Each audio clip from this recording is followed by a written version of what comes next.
Passons maintenant à caractérisation du débit. Je vais vous présenter le garnissage en graphite Envirocil et la caractérisation du débit des vannes à cage. Tout d'abord, la limite de service de 500 ppm pour ce système de garnissage est de 1500 psi et d'une température comprise entre 20 et 600 degrés Fahrenheit.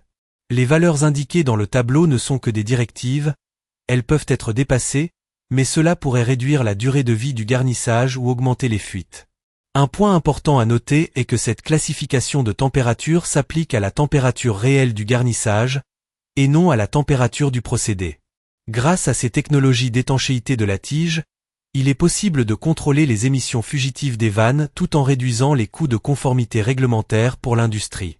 Bien que les systèmes de garnissage Envirocil aient été spécifiquement conçus pour les applications d'émissions fugitives, ces technologies devraient également être envisagées pour toute application où la performance et la durée de vie du joint, ou les coûts de maintenance, sont des préoccupations constantes. Passons maintenant à la caractérisation du trim à cage. L'essentiel est que la forme des ouvertures de flux, ou fenêtres, dans la paroi de la cage cylindrique détermine la caractéristique de débit de la vanne. Je continue en expliquant comment la forme des fenêtres de la cage crée la caractéristique de débit. Tout d'abord, pour les vannes rotatives, les arrangements de PTFE simples et de rubans de graphite ne sont pas performants en tant que solution d'étanchéité contre les émissions fugitives. En examinant la sélection du garnissage environnemental rotatif, on constate que pour des conditions de 13 bar et de -46 à 232 degrés Celsius, la performance du joint est supérieure, la durée de vie est très longue et le frottement est faible. Pour d'autres conditions de 13 bar et de -18 à 315 degrés Celsius, la performance est supérieure et la durée de vie très longue, mais le frottement est modéré. Pour revenir au principe de fonctionnement, à mesure que le clapet s'éloigne du siège, les fenêtres de la cage s'ouvrent, créant ainsi un passage pour le flux à travers la vanne. Les cages standards sont conçues pour produire 3 caractéristiques de débit inhérentes: linéaire, pourcentage égal et ouverture rapide. Vous pouvez voir que les fenêtres de cage illustrées à la figure mars 2028 ont des formes différentes. La relation débit-course fournie par les vannes utilisant ces cages est équivalente aux courbes linéaires, d'ouverture rapide et à pourcentage égal présentées pour les clapets profilés à la figure mars 2029. Voici les différentes cages caractérisées utilisées pour les corps de vannes de style globe. Voici la structure détaillée de la cage qui détermine la caractéristique de débit des vannes de style globe. Voici des cages pour vannes globe, conçues selon les caractéristiques de contrôle du débit. Voici les courbes de caractéristiques de débit inhérentes en fonction de la course de la vanne. Je vais maintenant vous présenter les avantages de maintenance du trim à cage. Le trim à cage présente un avantage distinct par rapport aux assemblages de corps de vannes conventionnels. Le point principal est que la maintenance et le remplacement des pièces internes sont beaucoup plus simples. De plus, la caractéristique de débit inhérente de la vanne peut être facilement modifiée simplement en installant une autre cage, permettant ainsi de répondre avec flexibilité aux changements d'exigences opérationnelles. Je poursuis avec la méthode de modification des caractéristiques par l'échange de cages et les cages spéciales. L'avantage majeur est que pour modifier la caractéristique de débit inhérente en remplaçant la cage, il n'est pas nécessaire de changer le clapet ou le siège. Les cages standards illustrées à la figure mars 2029 peuvent être utilisées avec des constructions de trim équilibrées ou non équilibrées. Si un siège souple est requis, il est disponible sous forme d'insert maintenu dans le siège, indépendamment du choix de la cage ou du clapet. L'interchangeabilité des cages peut être étendue à des conceptions de cages spécialisées pour l'atténuation du bruit ou la lutte contre la cavitation. Cependant, ces cages spéciales fournissent une caractéristique inhérente linéaire modifiée et exigent que le flux suive une direction spécifique à travers les ouvertures de la cage. Par conséquent, il pourrait être nécessaire d'inverser le corps de vanne dans la tuyauterie pour obtenir la direction de flux appropriée. Je vais maintenant vous présenter les clapets de vannes caractérisés.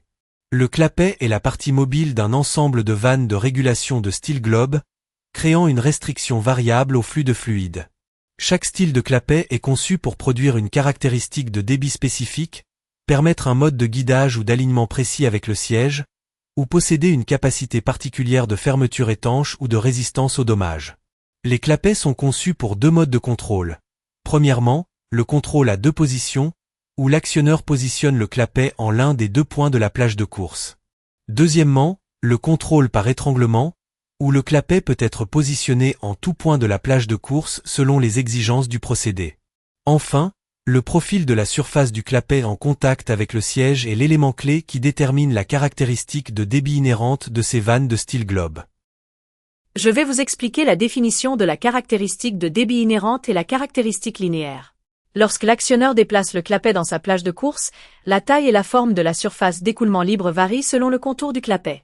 En maintenant une pression différentielle constante aux bornes de la vanne, la relation variable entre le pourcentage du débit maximum et le pourcentage de la course totale peut être représentée graphiquement, comme on le voit sur la figure Mars 2029, et cela est désigné comme la caractéristique de débit inhérent de la vanne.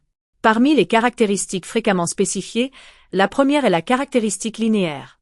Une vanne ayant une caractéristique linéaire inhérente idéale produit un débit directement proportionnel à la course du clapet sur toute la plage de course. Par exemple, à 50% de la course nominale, le débit est de 50% du débit maximum, et à 80% de la course, le débit est de 80% du maximum. En d'autres termes, le taux de variation du débit par rapport à la course du clapet reste constant, c'est pourquoi les vannes à caractéristiques linéaires sont souvent spécifiées pour le contrôle du niveau de liquide ou pour le contrôle du débit nécessitant un gain constant. Je souhaite vous présenter la caractéristique linéaire et la caractéristique à égal pourcentage parmi les caractéristiques de débit inhérentes.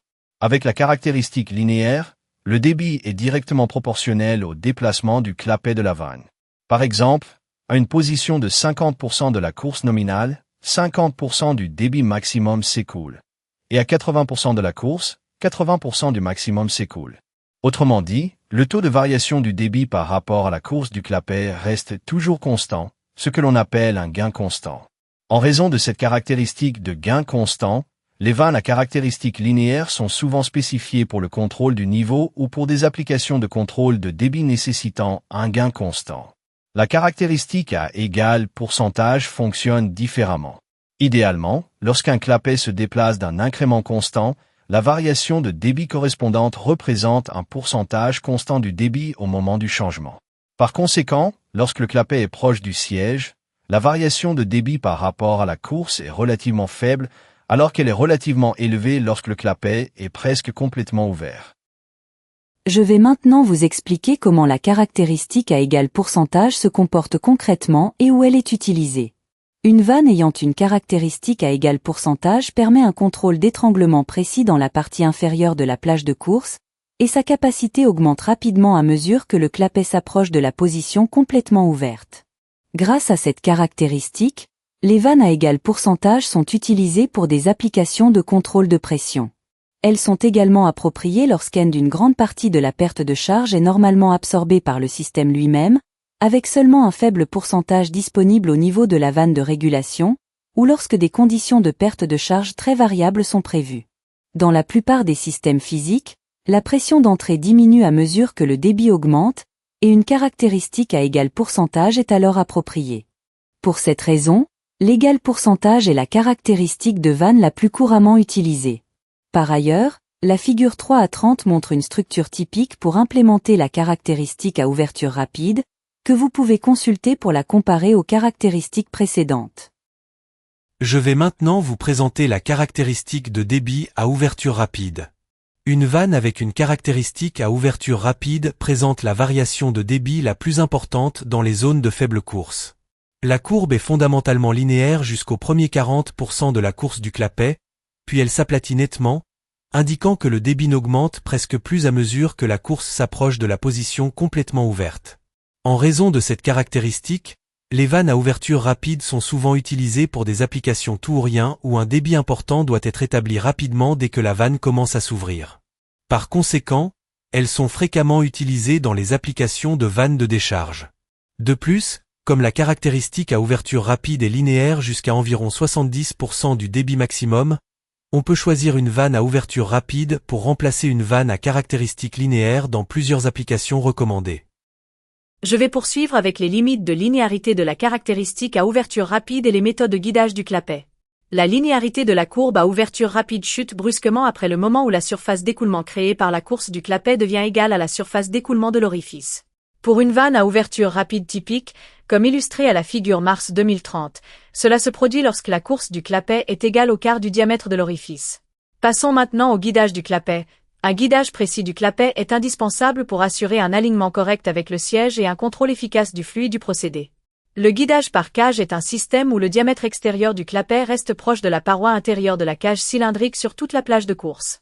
Comme le chapeau, la cage et le siège s'alignent automatiquement lors du montage. L'alignement correct entre le clapet et le siège est garanti lors de la fermeture de la vanne, comme on le voit sur la figure Mars 2015. Le guidage supérieur est un système où le clapet est aligné par une seule bague de guidage située dans le chapeau ou le corps de vanne, ou par le dispositif d'étanchéité, comme indiqué à la figure 3 à 4. Je vous présente maintenant les 3 autres modes de guidage du clapet. Le guidage par tige consiste en une bague de guidage située dans le chapeau qui agit sur la tige du clapet pour l'aligner avec le siège, comme on peut le voir sur la vue de gauche de la figure 3 à 3. Le guidage haut et bas aligne le clapet grâce à des bagues de guidage situées à la fois dans le chapeau et dans la bride inférieure. Veuillez vous référer à la figure 3 à 7. Enfin, le guidage par orifice aligne le clapet directement via l'orifice du corps de vanne.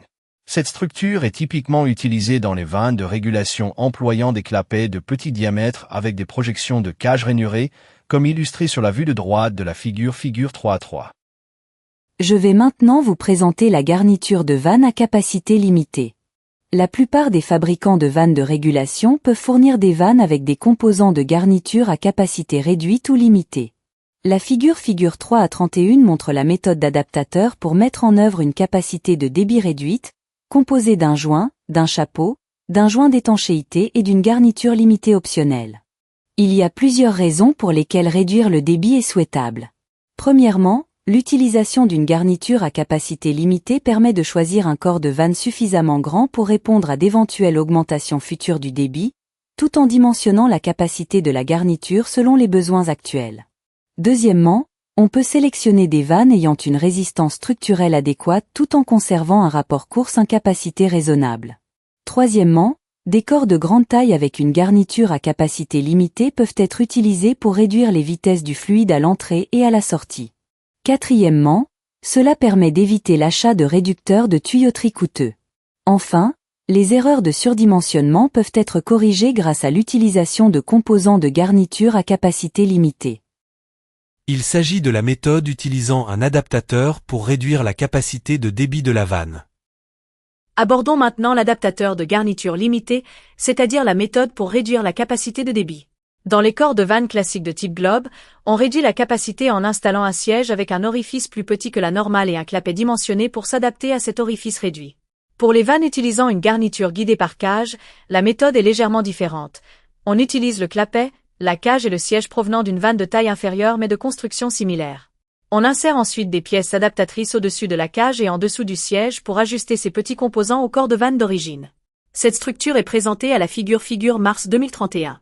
Comme l'utilisation d'une capacité réduite est courante, les principaux fabricants proposent toujours des combinaisons de pièces de garniture prêtes à l'emploi pour remplir cette fonction. Notez également que bon nombre de combinaisons de garniture à capacité limitée sont conçues pour fournir environ 40% de la capacité d'une garniture de taille standard. Passons maintenant à système d'actionneurs. Je vais maintenant vous présenter les actionneurs. Parmi les actionneurs qui actionnent les vannes de régulation, le type pneumatique est le plus largement utilisé. Cependant, on n'utilise pas uniquement le pneumatique, les actionneurs électriques, hydrauliques et manuels sont également très répandus sur le terrain. Vous pouvez donc choisir le mode d'actionnement approprié en fonction de l'usage et des exigences requises. Dans ce segment, je vais vous présenter les différents types d'actionneurs de vannes de régulation et le principe de base des actionneurs pneumatiques. Parmi les actionneurs, le système pneumatique est le plus courant. Bien entendu, les systèmes électriques, hydrauliques et manuels sont également largement utilisés. Parmi les modèles pneumatiques, le système combinant un ressort et un diaphragme est le plus fréquemment spécifié, car il est fiable et sa conception est simple. Par ailleurs, les actionneurs pneumatiques à piston génèrent la force de tige élevée requise pour des conditions de service exigeantes. Tant le système ressort-diaphragme que le système à piston pneumatique existent sous des formes modifiées pour être installés directement sur des vannes de régulation à arbre rotatif. Nous allons ici expliquer les critères de sélection entre les types d'actionneurs et l'alimentation des actionneurs à diaphragme. Les actionneurs pneumatiques mentionnés précédemment sont également disponibles en version modifiée pour un montage direct sur des vannes de régulation à arbre rotatif. Les actionneurs électriques et électro-hydrauliques sont plus complexes et plus coûteux que les actionneurs pneumatiques. Toutefois, ils présentent des avantages dans certains cas. Premièrement, lorsqu'aucune source d'air n'est disponible. Deuxièmement, lorsque les températures ambiantes sont si basses que l'eau condensée dans les conduites d'alimentation pneumatique risque de geler. Et troisièmement, lorsqu'une force de tige anormalement élevée est nécessaire. Les actionneurs à diaphragme utilisent l'air envoyé par une source telle qu'un contrôleur ou un positionneur comme énergie. La figure 3 à 32 montre les actionneurs à diaphragme à action directe et à action inverse. Voici la structure de base d'un actionneur à diaphragme qui utilise l'air comprimé pour actionner une vanne. Nous allons maintenant classer les modes de fonctionnement des actionneurs à diaphragme. Tout d'abord, le type à action directe, direct acting. Lorsque la pression d'air augmente, elle pousse le diaphragme vers le bas, ce qui fait sortir la tige de l'actionneur. À l'inverse, le type à action inverse, reverse acting. L'augmentation de la pression d'air pousse le diaphragme vers le haut, rétractant ainsi la tige. Ces deux modes de fonctionnement sont illustrés à la figure Mars 2032. L'actionneur réversible, peut être assemblé pour une action directe ou inverse. L'actionneur multiressort réversible sur site présenté à la figure Mars 2033 en est un exemple. Enfin, il existe un modèle à action directe pour les vannes rotatives, qui fonctionne en poussant le diaphragme vers le bas lorsque la pression d'air augmente. Il s'agit d'un actionneur multiressort dont le réglage peut être modifié sur site. Ici, nous expliquons les caractéristiques des actionneurs à diaphragme pour vannes rotatives et l'introduction des actionneurs à piston. Pour le modèle à action directe pour vanne rotative, l'augmentation de la pression d'air pousse le diaphragme vers le bas et selon l'orientation du levier de l'actionneur sur l'axe de la vanne peut s'ouvrir ou se fermer. Cela est illustré à la figure Mars 2034. La poussée de sortie nette est la différence entre la force du diaphragme et la force du ressort opposé. Les diaphragmes moulés offrent des performances linéaires et des courses plus importantes. La taille de l'actionneur est déterminée par la poussée de sortie requise et la pression d'air d'alimentation disponible. Les actionneurs à diaphragme sont simples, fiables et économiques. Ensuite, les actionneurs à piston utilisent directement l'air industriel haute pression jusqu'à 150 psi, ce qui élimine souvent le besoin d'un régulateur de pression d'alimentation, et ils offrent une poussée de sortie maximale ainsi que des vitesses de course rapides. C'est un actionneur à diaphragme conçu pour actionner des vannes à axe rotatif, rotary shaft. Dans cette section, nous traitons des modes de fonctionnement et des accessoires des actionneurs à piston. Les actionneurs à piston peuvent être à double effet pour fournir une force maximale dans les deux directions, ou à rappel par ressort pour réaliser un fonctionnement fail open, ouverture en cas de panne, ou fail closed, fermeture en cas de panne. Cela est illustré à la figure Mars 2035. Pour maintenir la position d'un piston à double effet en cas de perte de pression d'alimentation, divers accessoires tels que des vannes de déclenchement pneumatique et des systèmes de verrouillage, lock-up, peuvent être ajoutés. Des amortisseurs hydrauliques, des volants manuels et des modèles sans lyre sont également disponibles, lesquels sont utilisés pour actionner des vannes papillons, des persiennes ou des équipements industriels similaires. Pour les versions destinées aux vannes de régulation à axe rotatif, un joint glissant est intégré à la base du cylindre, permettant à la tige de l'actionneur de se déplacer non seulement verticalement, mais aussi latéralement, sans fuite de pression du cylindre. Il s'agit d'une vanne de régulation équipée d'un actionneur à piston à double effet, double acting. Je souhaite vous présenter la structure de connexion des actionneurs à piston appliqués aux vannes de régulation à axe rotatif. L'élément clé de ce système est le joint glissant installé au bas du cylindre. Grâce à ce joint, la tige de l'actionneur peut se déplacer non seulement de haut en bas, mais aussi latéralement, tout en empêchant la pression à l'intérieur du cylindre de s'échapper. Ce mouvement latéral permet de connecter directement la tige de l'actionneur au levier monté sur l'axe de rotation. Par conséquent, un joint intermédiaire est supprimé, ce joint étant normalement un point où se produit un mouvement perdu. En d'autres termes, l'élimination d'un raccord permet de supprimer un facteur qui dégradait la précision du mouvement. Nous allons présenter les actionneurs électrohydrauliques. Cet actionneur fonctionne uniquement avec l'alimentation électrique du moteur et un signal d'entrée électrique provenant du contrôleur. Il est idéal pour les zones isolées où la pression d'alimentation pneumatique n'est pas disponible, mais où un contrôle précis de la position du clapet de la vanne est nécessaire. Le sens de fonctionnement peut être inversé, direct ou inverse, par de simples ajustements. De plus, il peut être configuré comme une unité autonome regroupant le moteur, la pompe et le piston hydraulique à double effet dans un boîtier étanche ou antidéflagrant. Vous pouvez consulter la structure correspondante à la figure, Mars 2036. Il s'agit d'une vanne de régulation combinant un actionneur électrohydraulique à double effet et un volant de commande manuelle. Passons maintenant aux actionneurs manuels. Les actionneurs manuels sont utiles là où un contrôle automatique n'est pas requis, mais où une facilité d'utilisation et un contrôle manuel précis restent nécessaires. Ils sont fréquemment utilisés pour actionner la vanne de dérivation dans une boucle de dérivation à 3 vannes entourant les vannes de régulation. En effet, pendant la maintenance ou l'arrêt du système automatique, cette vanne de dérivation permet de contrôler le procédé manuellement. Vous pouvez voir l'aspect correspondant à la figure Mars 2037. Voici les différentes formes d'actionneurs manuels permettant de manipuler la vanne manuellement. Abordons les caractéristiques détaillées des actionneurs manuels ainsi que les actionneurs à pignon et crémaillère. Les actionneurs manuels sont disponibles en plusieurs tailles, tant pour les vannes à clapet que pour les vannes à arbre rotatif. Certains modèles sont équipés de dispositifs d'indication à cadran, permettant de repositionner précisément le clapet ou le disque de la vanne. En termes de coût, ils présentent l'avantage d'être beaucoup moins chers que les actionneurs automatiques.